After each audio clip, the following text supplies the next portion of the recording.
Good afternoon, everyone, and thanks for joining this webinar.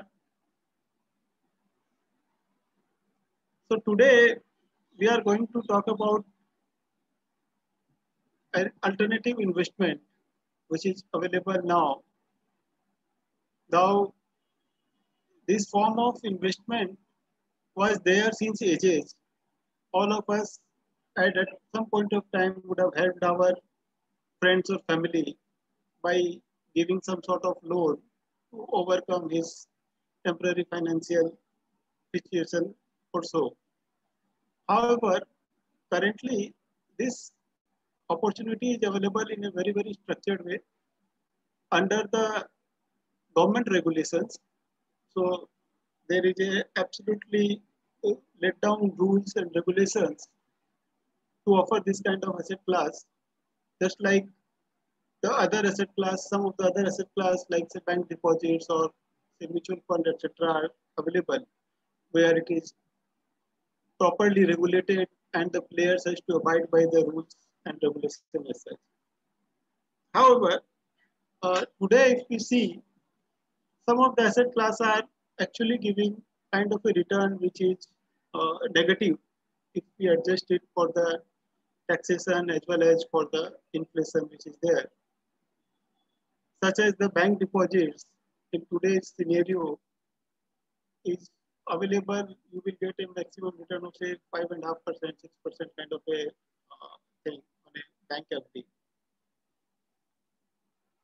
But if you adjust it for the tax rate and 30% of the tax rate and also for the inflation which is there currently around 6 to 7% or so.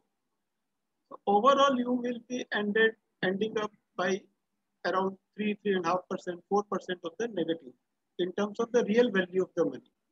So 100 rupees today if you spend and buy something, and or if you deposit that 100 rupees in a fixed deposit, at the end of 1 year, the money that you get, including the interest, will not be able to buy the same thing. So there is a real depreciation which happens. So in such a situation, and where also when the equity market, which has given a very good return in the last year as such, but it is already almost at the peak, and we don't know whether the similar kind of return we will be able to get. The risk anyway in the equity investment is far higher than other asset class which are giving a fixed income kind of a return. So we are today going to talk about a very interesting concept which is called peer-to-peer lending, which means that one of the individual is lending to another individual, helping his fellow citizen and the Indian to overcome his financial requirement as well as earn handsome return out of that. So it's both helping a person as well as earning the return on that. I will just share the presentation.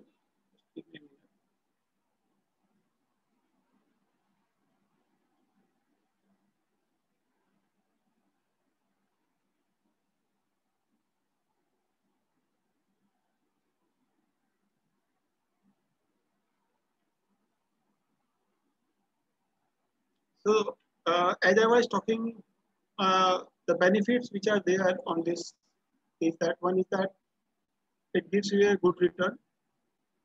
The process of doing a peer-to-peer lending is there is a borrower who comes and registers on our platform where we do the thorough due diligence of the borrower before we approve him for listing on our platform. Then the investor decides which kind of borrower he wants to lend and how much amount he wants to lend. So the decision to kind of risk that he wants to take and the return that he wants from this investment is in the hands of the investor itself.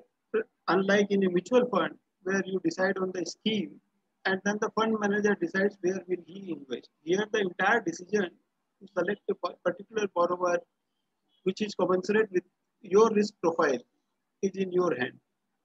So there are borrowers which are borrowing at say 11%, and there are borrowers who are borrowing at upward of 24% also on the platform. The main difference between the rates for the two borrowers will be the risk profile of the two borrowers. Now, someone who is very conservative, who wants to invest into a secured and safe product like a FD, he can invest into a borrower who is borrowing at say 11.5%, 12%, who is a salaried person working in a very good company, has a very low borrowing, a good past history of his repayment track record, etc. At the same time, someone who wants to take a slightly more risk because he expects some more reward, he can invest into a borrower which is offering a higher rate of return. Other advantage of investing into P2P is it's a monthly product. So all the loans that we are giving away on this platform are collected on the EMI basis.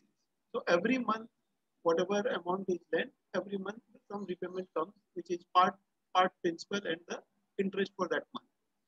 So there is a certainty of the cash flow for the investor, someone who is looking for the monthly income kind of a product.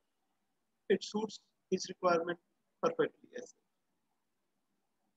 Again, as being a regulated entity and the regulated business, there is a requirement from the RBI, who is the regulator for this business, that the money that we take from the investors or the money that we collect from the borrower has to be kept separately into an escrow account.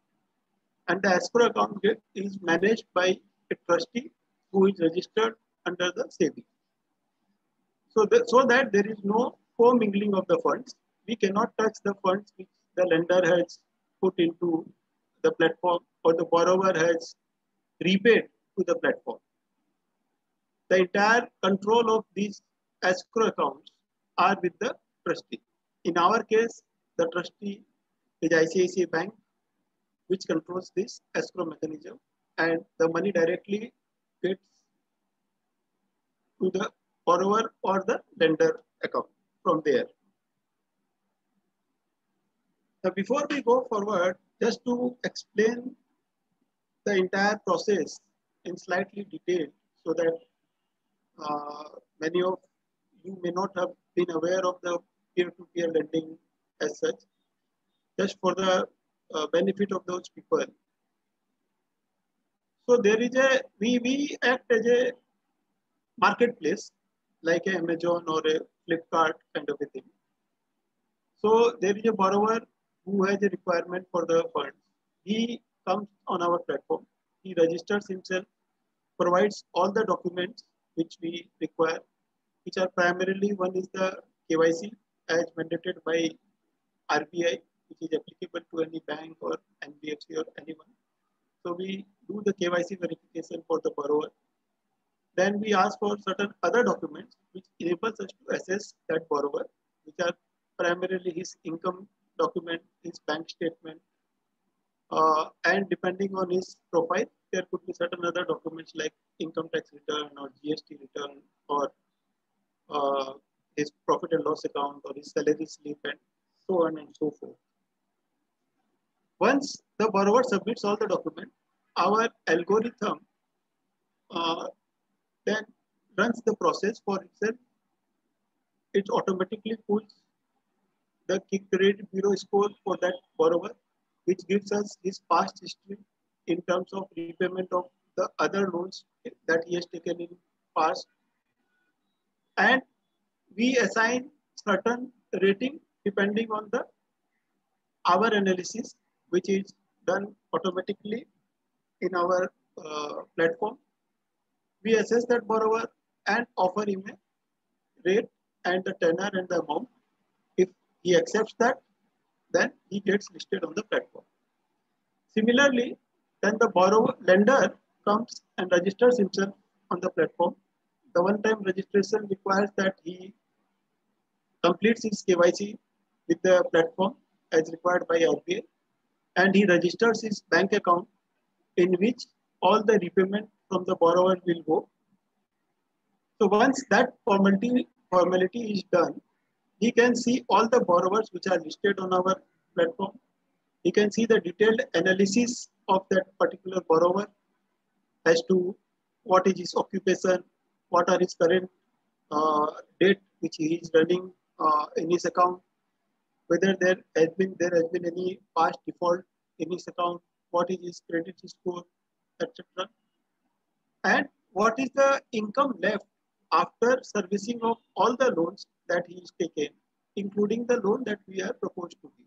So that we also know what is the margin of safety, because all of us are aware that in the last 1.5 year, many of the people's income has reduced because either the salaries has been cut, or the businesses are not doing so well, or someone would have lost the job, etc. So we always see that there is some margin left, which will enable the borrower to smoothly pay his obligations on month basis.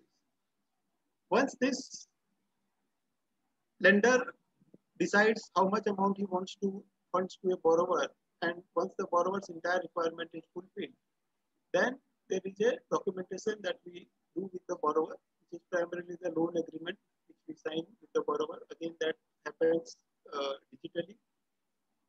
Once the borrower signs that agreement, the money which comes from the lender into our escrow account gets transferred to the borrower's bank account. And on month basis, we then collect this EMI through NACH on a monthly basis. Again, that amount gets credited to each of the lender who has invested into that particular borrower. Now the lender can either withdraw that money back to his bank account, or he can reinvest that money.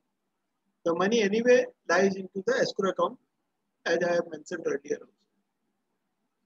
So this is the visual depiction of what I have explained as a process for that. So first is the online application which the borrower does. Then we do the KYC verification, document verification, credit evaluation, which is all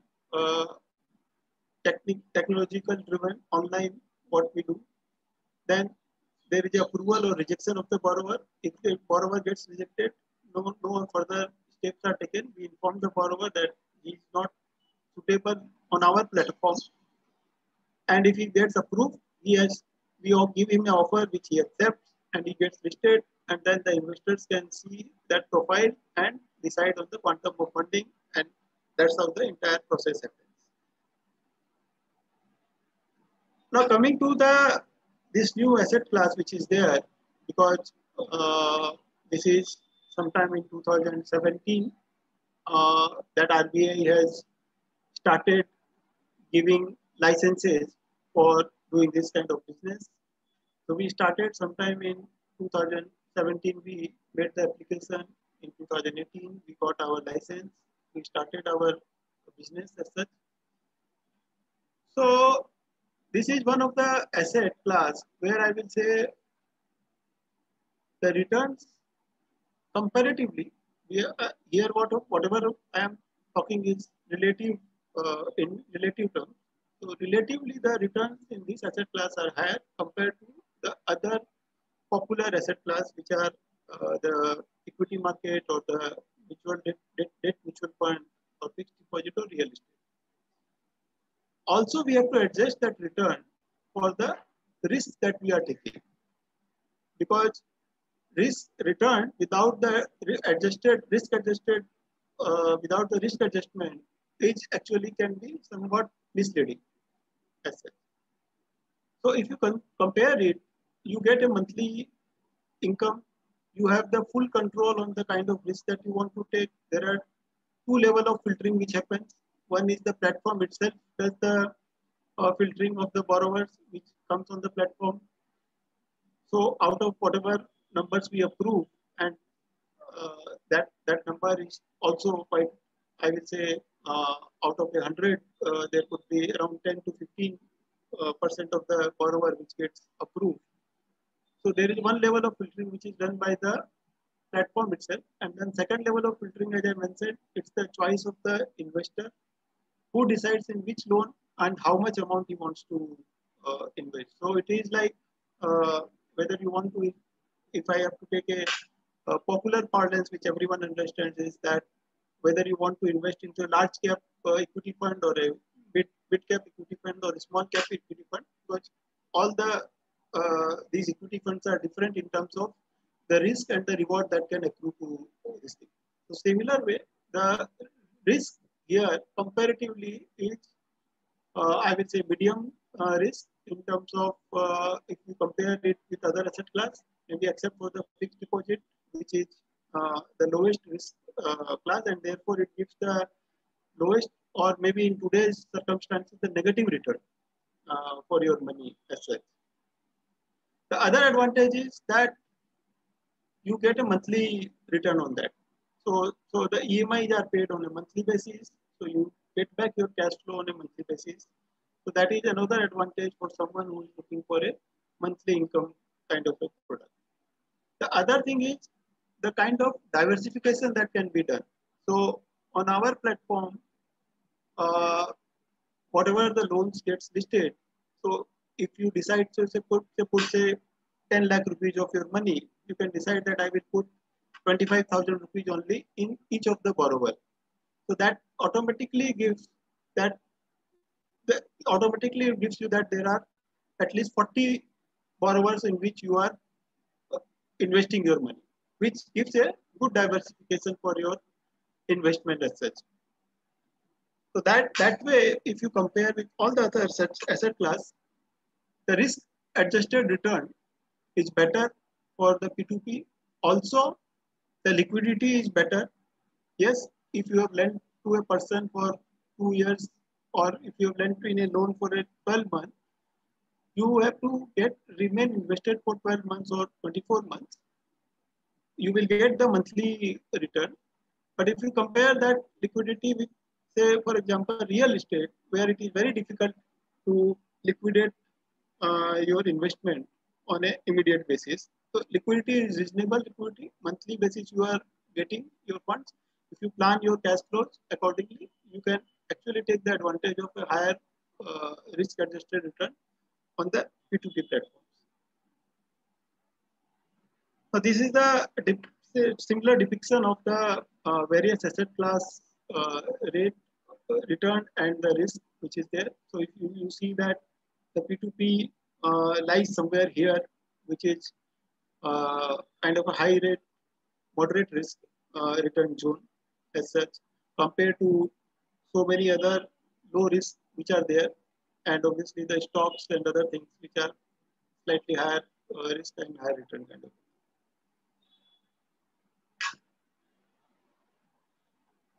Now, how do you start? Now, the question is, yes, this is a good asset class. Someone might say, yes, I know, now I am convinced. I think that it is a great asset to invest into, but how do I go and invest into that? So, as I have mentioned earlier, for a lender, the process is simple. He has to create his account, which takes hardly 2 or 3 minutes, where he has to upload his basic documents, which are the KYC documents. He has to upload his ID proof, and he has to upload his address proof, and he has to upload his bank account details, so that any money which comes back on the return of the investment can be remitted back to that customer's account. So the entire process actually takes less than 5 minutes for a lender to create his account on the platform. Now, this business is totally a tech-driven business, which means there is a less chances of any error happening, because manual, if you do large numbers of transactions, there is always a possibility that there can be some mistakes, human mistakes, which can happen. Further, it also removes the subjectivity. So different people processing or doing the same work could have different uh, their own process and things, and there could be some dissimilarity between the two things. But when you do it through your technology-driven platform, the underwriting becomes standard, it becomes objective. We use almost around 180 parameters to assess a borrower, which includes the information that he submits, we collect from him while he is registering, and also his CIBIL or any other bureau score that we use. Because currently there are 4 bureaus which have been registered with RBI, and they provide, all of them provide the past history of the borrower. So we pull that score, we see what is his past behavior. Then we give him the offer, the signing of the agreement, which happens again. That's again a digital process as such. And then after this thing, the money gets transferred to the people as such, and then we collect again digitally through eNACH and NACH. We collect the money from the borrowers on a monthly basis. Now coming to our own platform, that is P2P, OML P2P as such. Why should you be coming on our platform and investing in our platform? So before you start investing even in a mutual fund, you definitely want to see what is the track record, how is the people doing, who are the people behind the particular business, etc. All this. So here, this OML P2P has been founded by people who had been into the finance business. The cumulative experience of the founders is more than 50 years, including experience into the banking industry with the leading banks of India, as well as into the corporate finance business. So the understanding of the finance, the kind of the returns that should happen, the risk mitigation that should happen while dealing in the money is quite understood by the founders as well. And the founders are guided by the board of directors who are kind of luminaries for their respective fields. The people who are mentoring and guiding the team are, for example, Mr. HSU Kamath, who had been the chairman and managing director of Vijaya Bank, had been into the banking for 30 years with banks like Union Bank of India, ED at the Canara Bank, and then he retired as a CMD of Vijaya Bank. Mr. N.L. Sarda, who had been the departmental head for computer science in IIT Bombay, and after retirement now he is mentoring IIT Dharwad, as the government has recently set up IIT Dharwad there. We have on our board Mr. Chetan Desai, who was the managing partner for Video Haribhakti, which is one of the 5 largest audit firms in the world as such.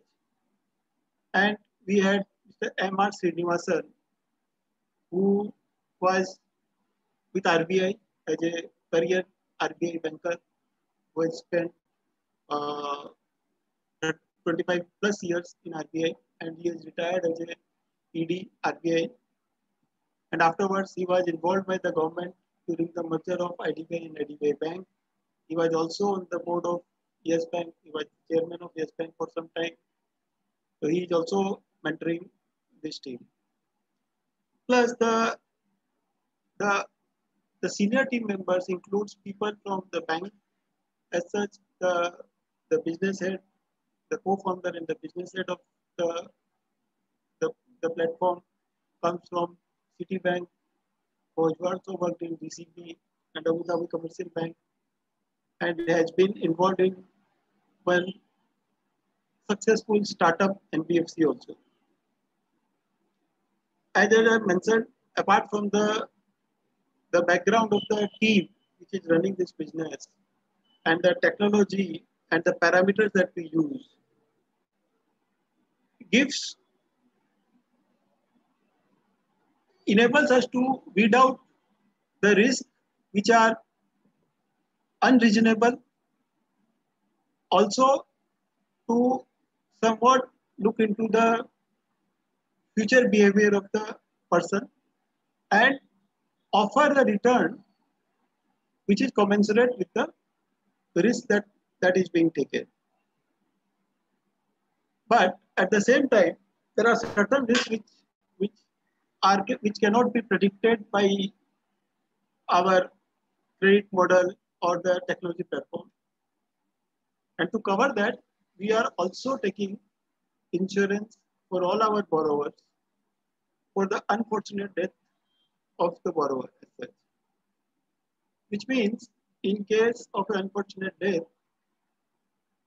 the borrower's entire loan obligation is being paid by the insurance company. And in case there is any amount which is left, then the borrower family also gets the remaining part of it. So there is no distress to the borrower's family, as well as there is no loss to the lenders in case of that unfortunate event, which we cannot currently cover through our any predictive algorithm or so. And in the last 1 year,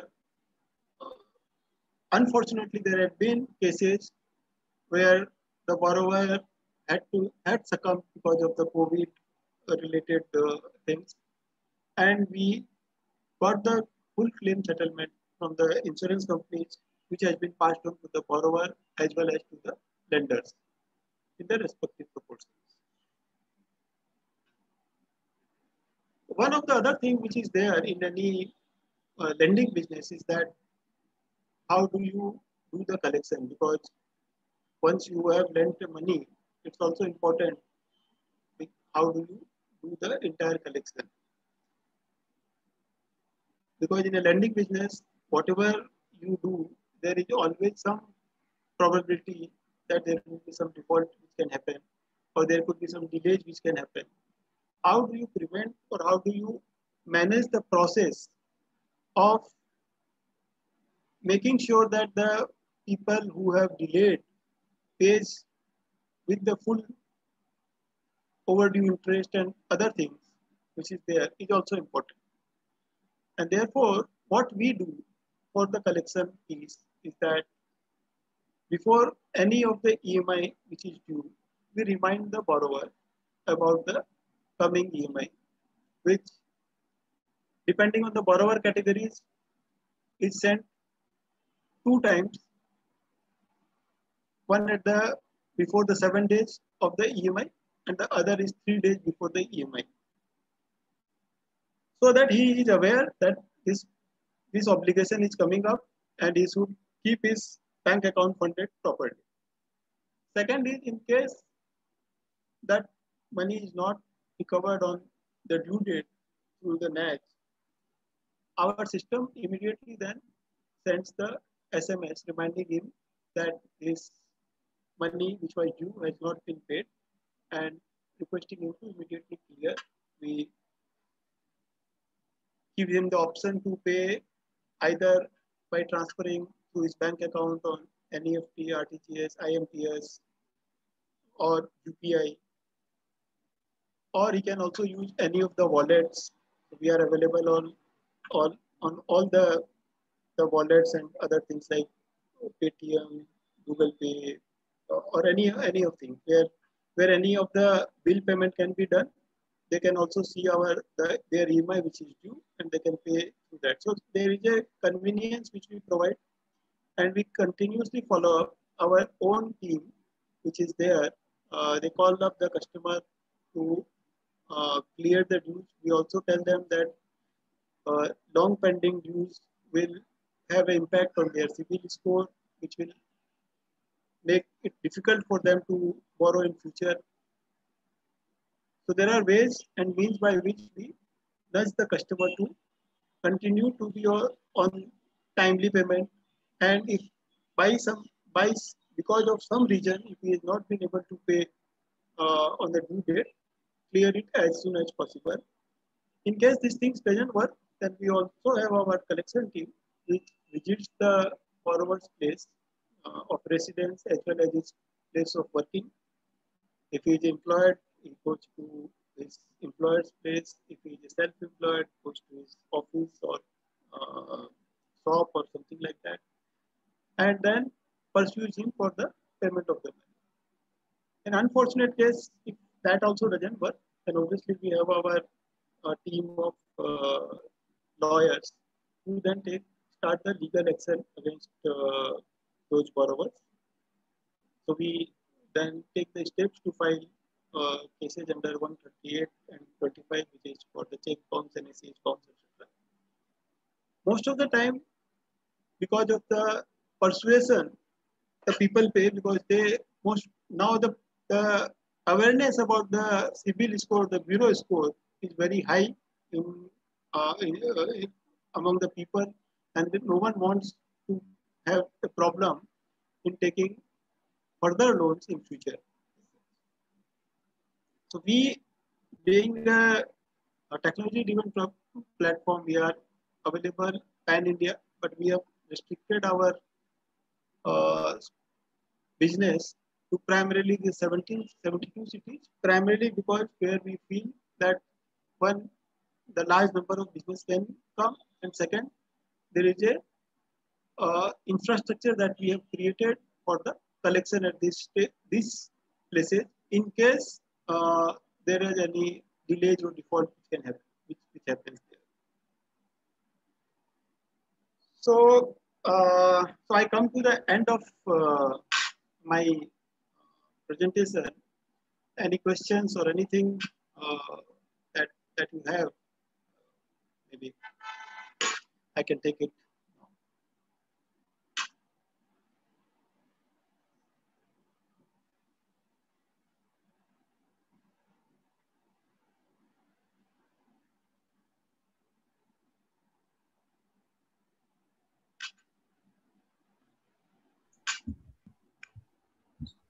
Sir, I have shared the questions with you.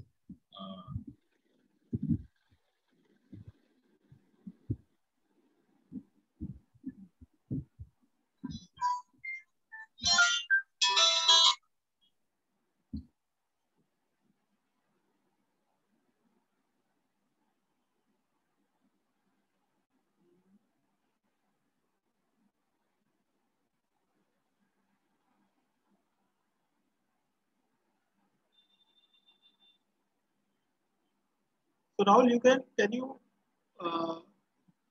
tell one by one each of the questions so that if there is anything I can. Sure, sir. So, sir, Mihir Bhalla wants to know how is the recovery collection process undertaken? Followed by, does the fees paid by the lender includes the cost of recovery? So, as I have explained, the recovery happens in three stages. One is that as our team calls the customer, sends the SMS, pursuing him for the clearing his overdue amount as such. And if in case that doesn't work, then the second stage is our collection team visits the customer, meets him and his family. In case the guarantor, we also visit his guarantor's place. We explain the consequences of not repaying, which will primarily be that he will not be able to take further loan because his CIBIL score will get impacted as such. In case that doesn't work, then as mentioned, we also take action for filing the case under 138 as such. The cost for all these things is borne by the platform itself. From the lender, we charge the processing fees when he is doing the investment at that point of time. And after that, all the cost is borne by the platform as such. However, in case 138, after 138, if something is, if the recovery is still not happening and someone wants to pursue a further legal action or case, then obviously we provide the lender option to pursue it, as we have all the documentation. We can help him in all the information and the documents that he needs. Okay. Mr. Mohan Chena wants to know how much can investor invest? Does investor transfer money immediately to escrow account or to borrower directly? Just a minute.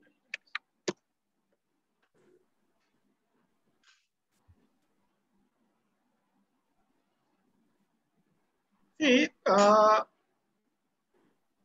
lender, how much can lender invest? Yes. How much can investor invest, and does the money transferred directly to escrow account immediately or to borrower? See, the process that we follow is the investor, once he decides that he wants to invest a certain sum, he can transfer that certain sum into his ledger, which is maintained at OML end. The money, he can transfer it from his bank account to the escrow account. The money doesn't come into the OML's bank account, it straightly goes to the escrow account.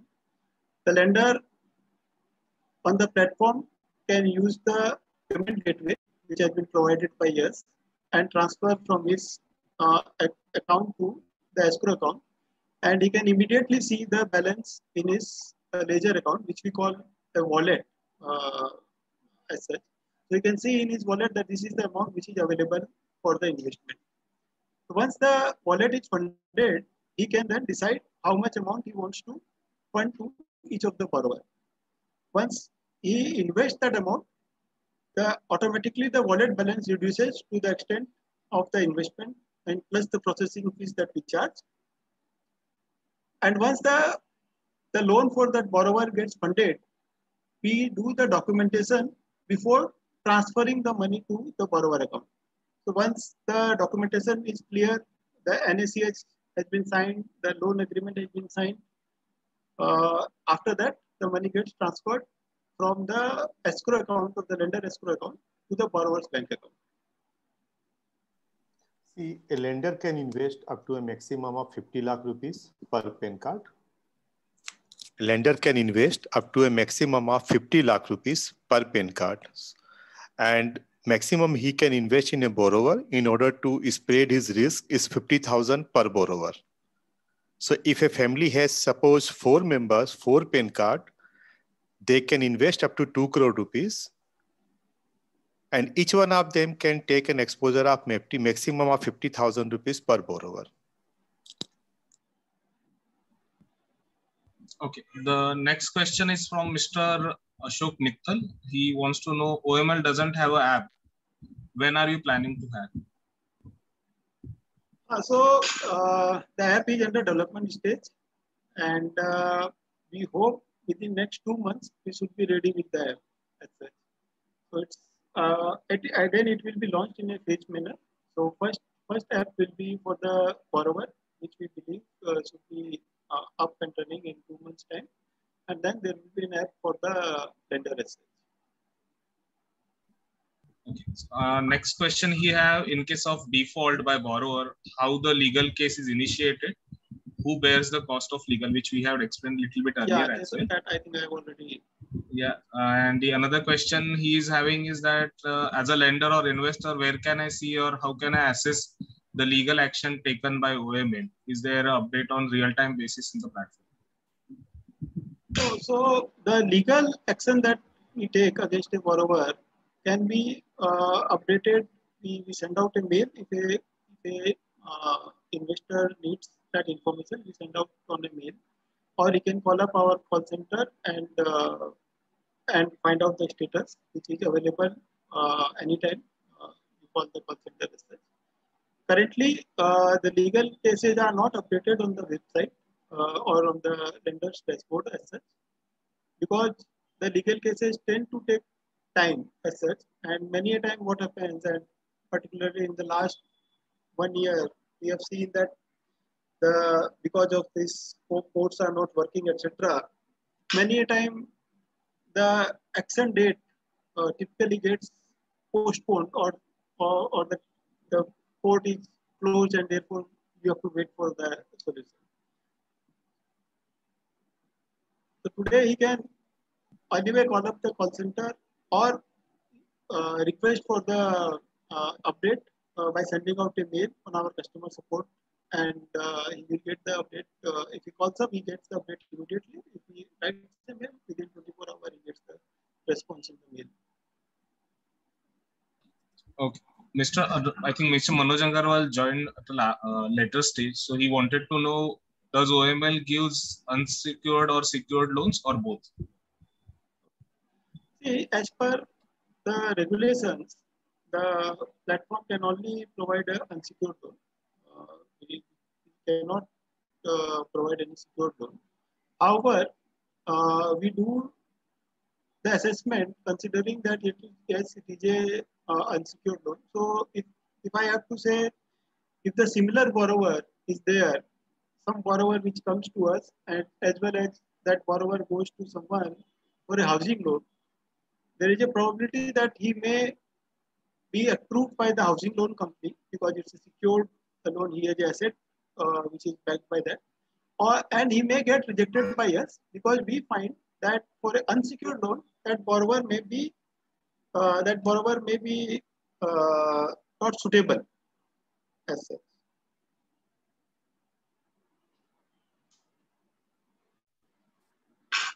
Okay. The next question is again but from. What we also do is we also take guarantor with a borrower, which could be his own family members, or which could be a partner which is working with us as such. And so for example, there is a product on our website where it is kind of a triple guaranteed, guaranteed by the partner, guaranteed by the family member of the borrower, and guaranteed by the promoters of the partner. Okay. Next question is from Mr. Mihir Bhalla. He wants to know, other than assessing regular borrower's creditworthiness, do you also analyze additional data points like his lifestyle, his spending behavior? Yes. So as I mentioned, one of the important documents that we take is the bank statement of the borrower, which gives us a insight into his cash flows, his spending behavior, his earning behavior. That's it. So in case of a salaried person, we typically ask him to give a 3 months bank statement. And in case of a person who is into the business, we ask him to give a 12 months bank statement. And analysis of that gives us the data, more data on the his behavior, his financial discipline that he follows as such. Apart from that, as I mentioned, we ask various other questions while he is filling up the application. And those questions, the answer to those questions also give us data points in terms of his likely behavior and or his psychology towards the servicing of the loan. So we consider all those things, and after that there is a score which is, or the category which is assigned to a particular borrower. So we classify all our borrower after analysis of his data points into 7 categories, which is 1, 2, 3, 4, 5, 6, 7. 1 being the lowest risk category.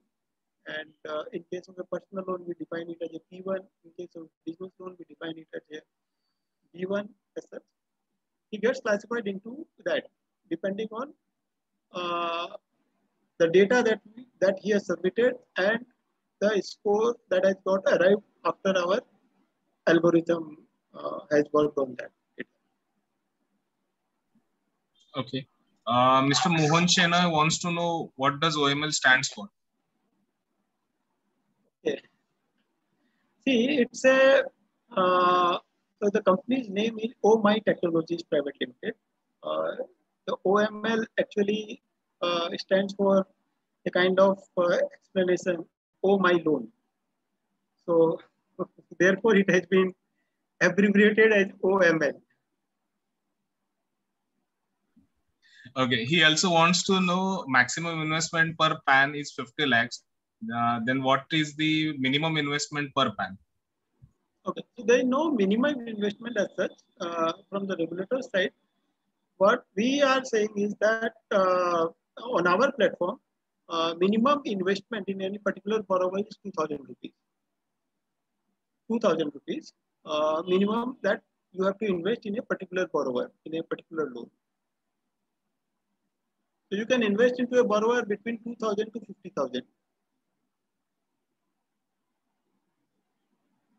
Okay. He also wants to know, is the borrower data shared with lender? What is shared and what is not shared? See, we share a summary sheet of our analysis of the borrower. While the borrower gets listed, you can see some data like the borrower is a businessman or is a working person, salaried person. What is his age? What is his gender? Where does he come from? What is his monthly income? What is his current obligation, etc. Also, some detailed analysis is available in terms of the guarantor, whether there was any check bounce, etc. In past, uh, what is the stability of his job in current profile assets. The borrower's name and identity is not shared at the time of listing of the borrower. However, the borrower name and identity is available in the state loan agreement that borrower signs for us. The other data that we collect, for example, the income tax return or the bank statement, etc., that is not shared with the lender. However, in case there is a default and after 138 also the money is unrealizable, for example, suppose if that kind of situation arises in future ever, and a borrower and a lender wants to take any action and he wants those data or those documents, those can be provided. Basically, we make more than 50 data points covering qualitative and quantitative information about the borrower in terms of financials and his social standing to enable the lender to take a call. These are the data available on the website of the OML P2P. Part of them is available to general public and balance is available once the person gets registered, then he can review all the information. Okay. Next question is from Mr. Ashok Mittal. He wants to know, can you please share portfolio performance till now? What is the return lender or investors has been getting so far historically? See, what I can share here is the return that has been generated by the platform as such, because return for each of the lender will vary. As I have mentioned, it's the lender's discretion into which of the loan he wants to invest and how much amount he wants to invest in that particular loan. So each of the lender will have a different return and the experience of the return that he will have. What I can share is that in the year 2018-19, I think our platform has generated a return, gross return. Gross return means after adjusting for the default, etc., but without adjusting for the processing fees that we charge, which is around 1.5%. So in 1890, the return was 18.40 or something. If I 18% plus something, it was there. For the year 1920, it was, I think, 17% something, which was there. And for 2021, the return was somewhere around 11.5 as such. So 2021, one of the reasons for the low return was we introduced a product which was in partnership with a NBFC, where the NBFC was also guaranteeing the performance of the loan, and therefore the rate of return on that was lower. It is 12.5% uh, for the any loan which is a tenure of more than 1 year, and 11% for loans which is less than 1 year. But that's more of a secret. It's again, as I said, if, if if you want a very safe product, kind of a FD kind of a thing, then you will get that return also will lower down as such. So what I am giving is a mix of all. So I am saying that if I was a platform and if I had invested in all the loans, the full amount of the loan, this is the return that I would have generated. Now the experience for each of the lender could be different depending on where he has invested. Generally, we suggest, and this is the global norms, that a lender, if he's investing between 50 to 100 borrowers and remain there for 1 year, then what Mr. Jalan is telling is the going to be the experience of the lender in terms of their return. So Pramod is the co-founder. We started this business.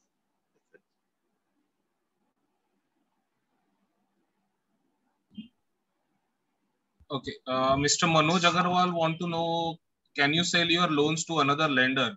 Have you done that before? No, so we have not started that. I think that is possible. That is possible to assign a existing loan to a new lender, but we have not started this so far as such.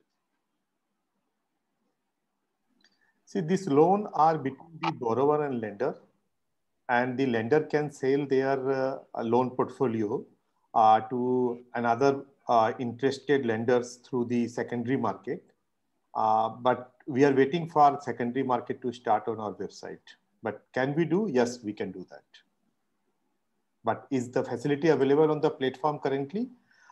In view of the current pandemic situation, we have deferred it, and maybe as the outside economic environment will be better than today, we will be starting that.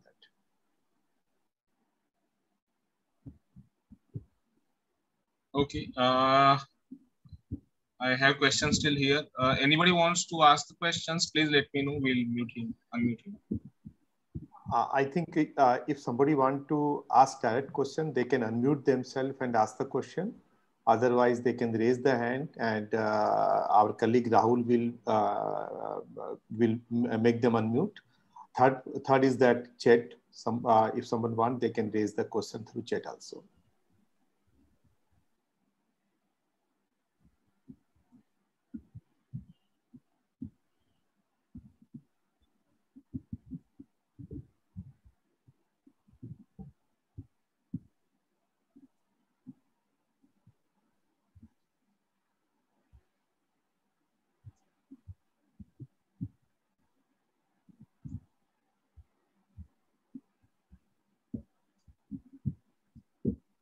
Anyway, even if there are questions which comes after the webinar is over, you can always ask those questions by writing a mail. Rahul, can you share the email ID and the number on which they can call or write? Yeah, I will share it. Yeah, you can always call and write to us, and we'll be happy to answer those questions. But this is a industry which has emerged in 2008 during this financial crisis of 2008, and is performing very well in the other countries as such. In India, obviously, it has started late because the regulators have not allowed that earlier. So it's around 2-3 years which is there, and it's a kind of asset class which is not available anywhere else. So retail loan as such, even if you are investing into the debt mutual fund, you are primarily invested into the corporate paper because they also invest into the CPs and CDs and bonds of the corporates. But how do you invest into a retail loan? because everyone is saying that the retail owner better, safe. We know everyone praises HDFC being the leader in the retail loan, etc. But where is the opportunity for us, the normal people, to do this retail loan business? I think that is where this asset class is unique, and I think it's good to have in everyone's portfolio.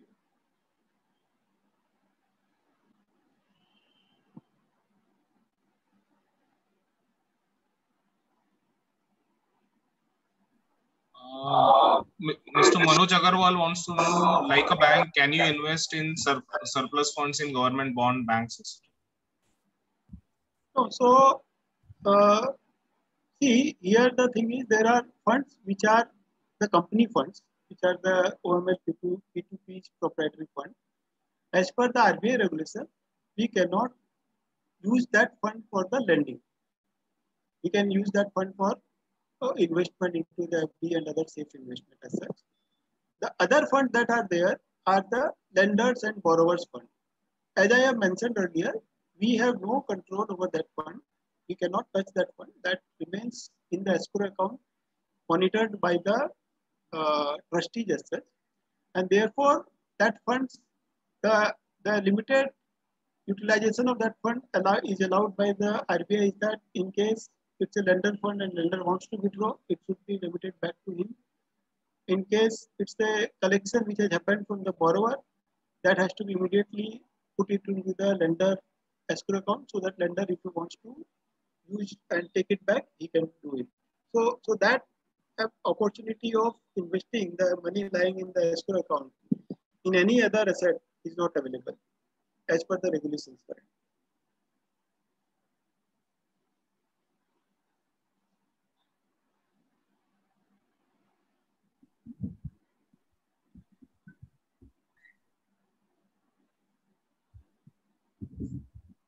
So I think if there are no further questions, we can end this webinar. Once again, thank you everyone to join us on this Saturday evening on this webinar, and I hope you would have come to know about the new industry and the new product which is available in the market. I hope you will be able to take advantage of that. Wish you all very best, and you and your family a good health. Take care and stay safe. Thank you so much. It was very nice, wonderful, useful. Thank you so much. Thank you. Thank you. Thanks a lot.